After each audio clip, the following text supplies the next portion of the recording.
Hello guys, இப்போ வந்து எதை பற்றி பார்க்க போகிறோம் அப்படின்னு பார்த்தீங்கன்னா எல்இடி லைட் எமிட்டிங் டயோடு. இது வந்து என்னென்னா பைக்லாம் பார்த்தீங்கன்னா இப்போ வர பைக் எல்லாத்துலேயுமே வந்து எல்இடி லைட்டு தான் கொடுக்குறாங்க.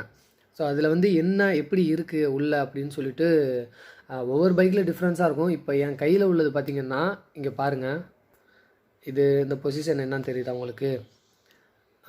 Yamaha R15 வெர்ஷன் 3 இருக்குல்ல, அதில் உள்ள ஹெட்லைட் செட்டப் இது சென்டரில் உள்ளது மதர் போர்டு.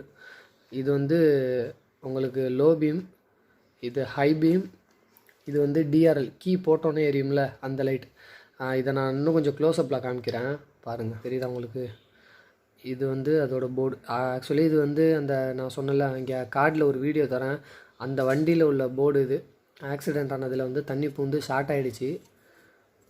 இதில் 2 சைடு பின் மாதிரி வருதா, அதில் வந்து தான் இந்த லைட்டு கனெக்ட் ஆகிருக்கு. எல்இடி லைட் இங்கே இருங்க, இதில் இந்த குட்டி கோனில் ஒரு எல்லோ கலரில் இருக்குல்ல, இதுதான் கைஸ் இதோட எல்இடி லைட்டு. நீங்கள் பார்க்குற அவ்வளோ பவரான வெளிச்சம் வந்து இதுலேருந்து தான் வருது. இதுலேருந்து வர வெளிச்சம் இது மட்டும்தான் அதை வந்து இவ்வளோ பிரைட்டாக வருது அப்படின்னு கேட்டால் கிடையாது. அதில் பார்த்திங்கன்னா குரோம் யூஸ் பண்ணிப்பாங்க. அந்த குரோம்லேருந்து தான் வந்து என்ன சொல்கிறது, கிட்டத்தட்ட வெளிச்சம் பட்டு ரிஃப்ளெக்ட் ஆகுறது. இது வந்து உங்களுக்கு ஹை பீமில் உள்ளது, high beam low beam 2 LED காமிச்சேன்னா டிஆர்எல்ல உள்ளது பாருங்கள். இதுதான் வந்து டிஆர்எல்ல உள்ள அந்த எல்இடி. இவ்வளோ தான் கொடுத்துருக்காங்க. நம்ம கூட பெருசாக எதிர்பார்ப்போம் உள்ளே ரொம்ப நிறைய விஷயம் இருக்கும் போகும் அப்படின்னு சொல்லிட்டு.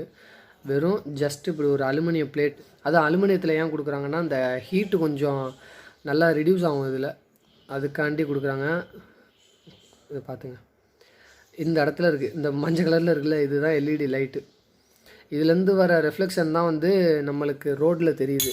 அதுவும் இல்லாமல் இது வந்து ஒவ்வொரு பைக்கில் வந்து வித்தியாசமாக வரும். இதில் வந்து இப்படி இருக்குது R15ல். ஒவ்வொரு பைக்கில் வந்து உங்களுக்கு டிஃப்ரெண்ட்டாக வரும். ஆனால் வந்து இந்த எல்இடி இதே தான் வரும், இந்த எல்இடி இதே தான், இந்த போர்டு மட்டும் மாறும். டியோலெலாம் பார்த்திங்கன்னா ஹோண்டா டியோவில் வந்து இதே போர்டு இருக்குல்ல, இதே போர்ட்லேயே கொஞ்சம் பெருசாக இருக்கும். அதில் வந்து சென்ட்ரு 2 சைடு மொத்தம் 3 எல்இடி இருக்கும். ஆமாம், yes 3 LED, 2 low beam 2 low beam ஒரு ஹை பீமில் இருக்கும். ஓகே கைஸ், நான் அந்த வீடியோவில் சொல்லணும்னு நினச்சதை சொல்லிட்டேன். எல்இடியை பற்றி வீடியோ போடணுன்னு நினச்சேன், அதனால தான் ரொம்ப நாளாக நினச்சிக்கிட்டு இருந்தேன். இப்போ தான் வீடியோ போஸ்ட் பண்ணுறேன். வீடியோ சின்னதாக தான் இருக்கும், சும்மா நான் ஜஸ்ட் எப்படி இருக்குன்னு காமிக்கலாம் அப்படின்னு சொல்லிட்டு தான் நான் இந்த வீடியோவை எடுத்தேன். தெரியாதவங்களுக்கு ஷேர் பண்ணுங்கள், தெரிஞ்சுக்க வைங்க. நம்ம சேனலை சப்ஸ்கிரைப் பண்ணுங்கள், சப்போர்ட் பண்ணுங்கள். தேங்க்யூ.